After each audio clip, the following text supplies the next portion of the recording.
बघा विद्यार्थी मित्रांनो, प्रश्न क्रमांक 12 काय दिले? 3.6 किलोग्राम हे 400 ग्रॅमच्या किती पट आहेत? बघा विद्यार्थी मित्रांनो, 3.6 किलोग्राम आणि हे 400 ग्रॅम.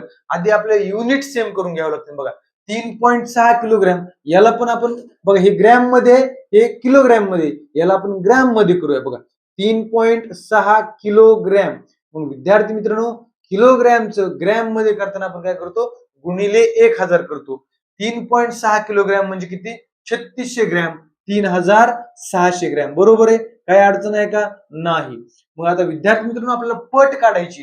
आता पट काढताना छेदामध्ये कोण घ्यायचं किंवा कोणी भागायचं ते कसं ठरवायचं?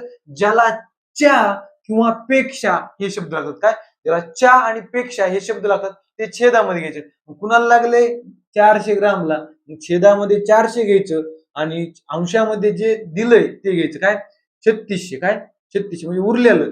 मग आता यांची काटाकाटी करू. बघा 2 शून्य कटले, 2 शून्य कटले, 4 1 4, 4 9 36. किती आलं विद्यार्थी मित्रांनो?